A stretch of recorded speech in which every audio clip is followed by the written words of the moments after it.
एक डायरी बनाओ, उसमें नियम से रोज रात को लिखा करो कि दिन के कितने मिनट मुक्ति के लिए बिताए, और उसमें लिखा करो कि कितने काम थे जो तुम्हें नहीं करने चाहिए थे पर प्रकृति करवा गई ईमानदारी से।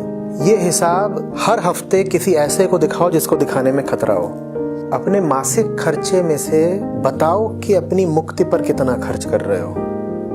महीने भर में जितना भी खर्च करा उसमें से पेट पर कितना करा, खाल पर कितना करा, गर्व पर कितना करा, मोह पर कितना करा, काम वासना पर कितना करा, और ये सब करने के बाद मुक्ति के लिए कुछ बचा खर्च करने के लिए? क्या तुमने अपनी मुक्ति के लिए यात्रा करी? क्योंकि यात्रा तो करते ही हो, घर से दफ्तर तक की, दफ्तर से बाजार तक की, और बाजार से घर तक की, रिश्तेदारों के यहाँ तक की, ये भी यात्राएं ही तो हैं। तो यात्राओं में मुक्ति के लिए कौन सी यात्रा करी? प्रत्येक सप्ताह अपने लिए किसी ग्रंथ के कुछ अध्याय निर्धारित करो और डायरी में ईमानदारी से लिखो कि जितना निर्धारित किया उतना पढ़ा कि नहीं पढ़ा। जो पढ़ो उसके नोट्स उसी डायरी में बनाओ। हर महीने खाने की किसी एक चीज का त्याग करना है और कोई एक चीज भोजन में शामिल करनी है। साल के अंत में 12 चीजें छोड़ देनी है और 12 नई चीजें शामिल कर लेनी है। चीज खाने के अलावा पीने की भी हो सकती है, खासतौर पे छोड़ने की दिशा में।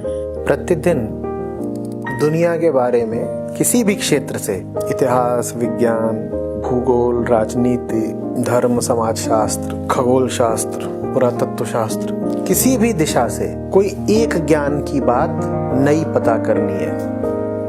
किसी एक खेल में साल खत्म होने से पहले इतनी योग्यता हासिल कर लेनी है कि उसे सम्मान पूर्वक किसी के साथ भी खेल सको। शारीरिक खेल की बात कर रहा हूं। कोई एक कला विकसित करनी है, अगर वो कला संगीत या किसी वाद्य यंत्र से संबंधित हो तो सबसे अच्छा।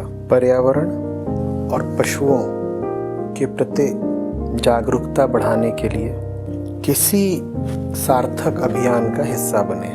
अगर आपके पास धन की कोई कमी नहीं है तो किसी गरीब बच्चे के भरण पोषण और शिक्षा की जिम्मेदारी अपने ऊपर ले। और ये जो आखिरी बिंदु है, इसका मतलब ये नहीं है कि कहीं पैसा दे आए, इसका मतलब ये है कि आपको उसके अभिभावक की तरह ये सुनिश्चित करना होगा कि उस बच्चे का विकास हो रहा है।